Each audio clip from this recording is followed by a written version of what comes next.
Retro Telugu film review by allrounder star Ballem Venumadhav. సినిమా నిడివి 2 గంటల 48 నిమిషాల 30 సెకండ్లు. UA certificate. మేడే 2025న ఈ సినిమా విడుదలైంది.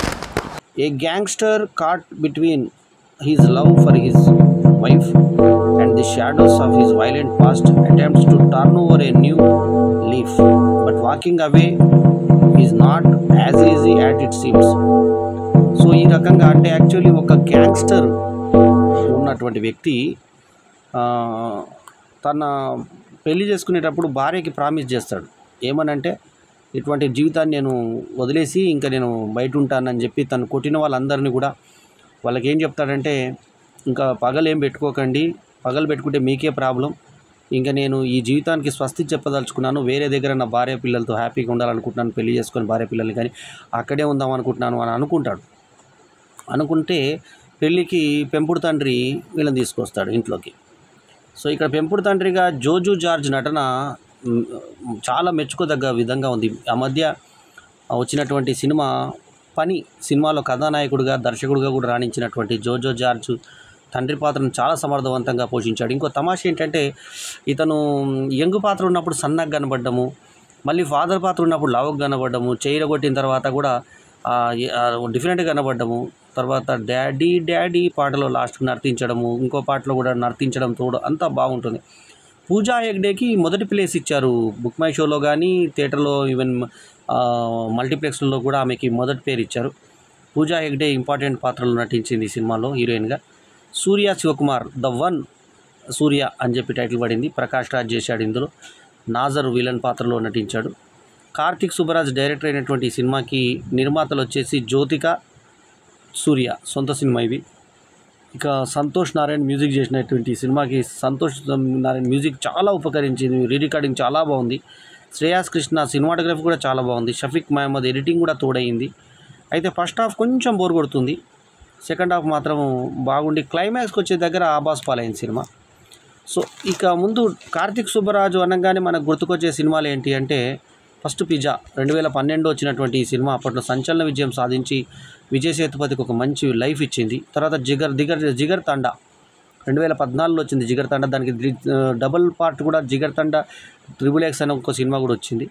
ఐరానీ అని చెప్పి సినిమా 2016లో వచ్చింది. మెరుగు 2018లో వచ్చింది. పేట 2019లో వచ్చింది.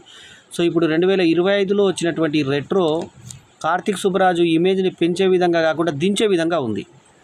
సో అది ఈ సినిమా యొక్క ప్రత్యేకత. ఎందుకంటే ఈ సినిమా ఓపెనింగ్లో ఫస్ట్ ఒక రౌడీ మూక దగ్గర బంధువులు ఉన్నటువంటి వాళ్ళ ఇంటి దాని మీద దాడి చేస్తారు. ఒక కర్మాగారం మీద దాడి చేస్తే అక్కడ ఒక మాటలు రాని వ్యక్తి దగ్గర ఒక చిన్న పసిపాప ఉంటాడు, మగపిల్లాడు. ఆ పిల్లాడే హీరో. సో అతని దగ్గరికి వచ్చినప్పుడు అతనికి పేరు వచ్చేసి అతను ఒక పేరు పెడతారు. ఆ పేరు మీద అతన్ని పిలుస్తారు. సో అక్కడ చూసేసరికి అతను సొంత కొడుకు కాదు, పెంచుకున్న కొడుకు అబ్బాయి. అతని మీద శూలం గుర్తుంటుంది కడుపు మీద. సంధ్యమ్మ అనే ఒక ఆమె పెంచుకుంటుంది. పెంచుకున్న తర్వాత ఆమె అనుకోకుండా కాలం చేసేటప్పుడు నీ సొంత తండ్రి కాదు అతను, అందుకే నిన్ను అసహించుకుంటున్నాడని చెప్తుంది. తండ్రి అసహించుకుంటాడు, విలన్ తండ్రి జార్జ్.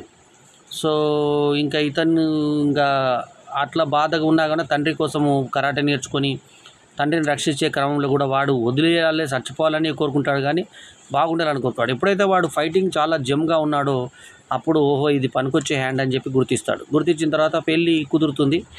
ఆ పెళ్ళి కుదిరే ముందు తల్లి చెప్పిన విధంగానే ఆమె కూడా పెళ్లి కూతురు కూడా ఏమంటుందంటే నువ్వు నవ్వాలంటే ఇప్పుడు ఎప్పుడైతే ఇతని పెంచుకున్నటువంటి వ్యక్తిని చంపేసేటువంటి సీన్ కళ్ళారా చూస్తాడో, చూసిన తర్వాత ఇతను నవ్వు అనేది కోల్పోతాడు. సో నవ్వు కోల్పోతాడు. ఎన్నో సైకియాట్రిస్ట్ ఎంతోమంది తీసుకుని వస్తారు. జయరామ్ది డిఫరెంట్ ప్యాటర్న్, నవ్వించేటువంటి క్యారెక్టర్. సో అతన్ని కూడా ట్రై చేస్తే ఇతను నవ్వడు. సరే మొత్తానికి పూజా హెగ్డేకి మాట ఇచ్చిన ప్రకారంగా పూజా హెగ్డేకి ఇంకా నేను ఇటువంటి దాంట్లో పోను, ఈ కొట్లాట్లో దాంట్లో పోను అని, గ్యాంగ్స్టర్స్ దగ్గర పోను అని అంతకుముందు ఇతను నరికిన వాళ్ళందరినీ పిలుచుకొచ్చి సమావేశం చేసినా కూడా ఒక గోల్డెన్ ఫిష్ అనేటువంటి ఒక దాన్ని ఇతను దాచిపెడతాడు. అది ఎక్కడుండో చెప్పు అని చెప్పి అన్న తండ్రి వేధిస్తే పెంపుడు తండ్రికి చెప్పడు. పెంపుడు తండ్రికి కుంపుడు కత్తి ఉంటుంది. ఆమెకి తరఫున ఇంకా అంటే ఎట్లా అంటే భార్యన పెట్టుకున్న ఆమెను మనకు చూపించరు. ఆమె ద్వారా కూడా ఒక చాలా యంగ్ ఉంటుంది ఇతనికి. ఆమెకు ఒక కొడుకు పుడతాడు. అయితే ఆడిని కొడుకు అంటాడు కానీ వీని కొడుకు అన్నాడు. అయినా కానీ ఇతను తండ్రి అంటుంటాడు ఇతన్ని.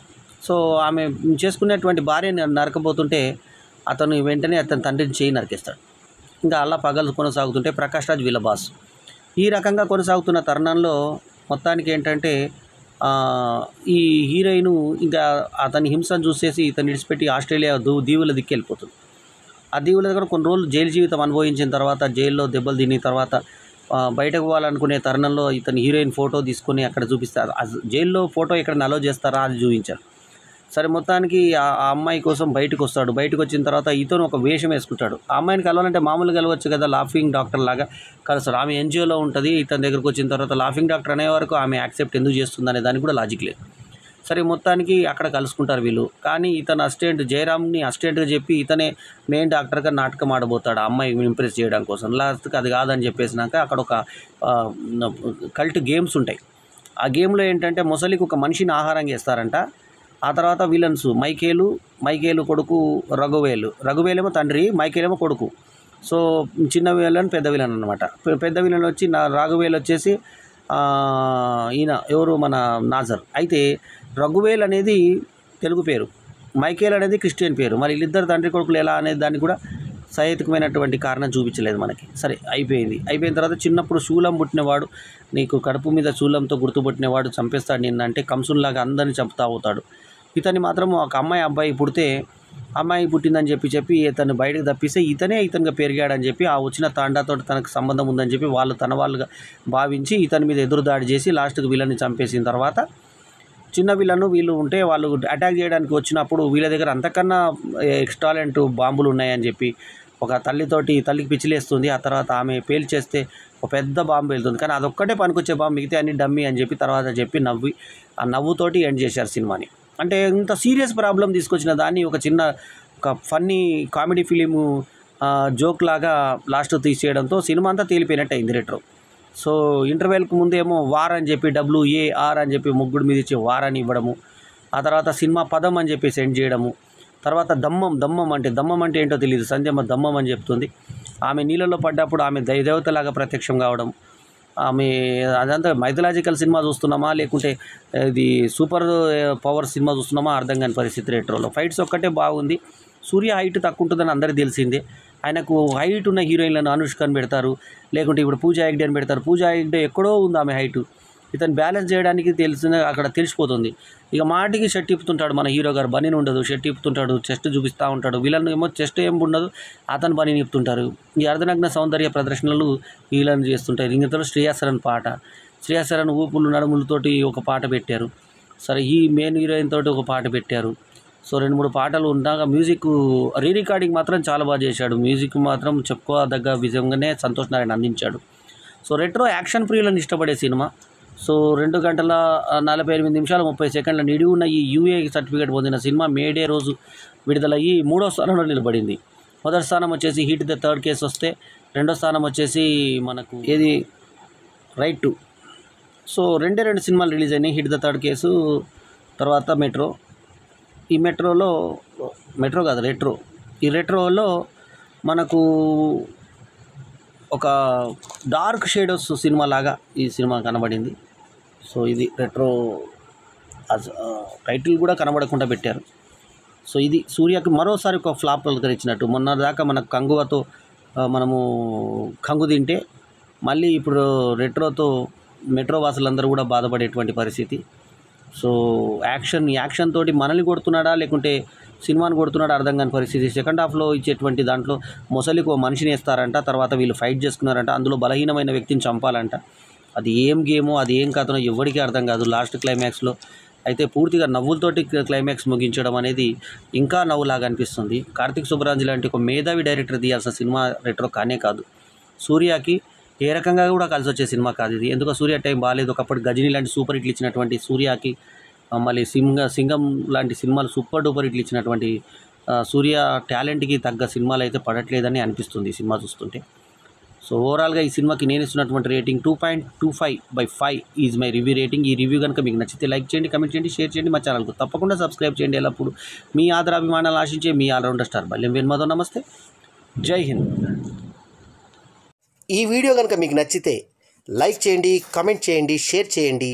మా ఛానల్కు సబ్స్క్రైబ్ చేయడం మాత్రం మరవకండి. ఎల్లప్పుడూ మీ ఆదరాభిమానాలను ఆశించే మీ ఆల్రౌండర్ స్టార్ బల్లెం వేణుమాధవ్. నమస్తే.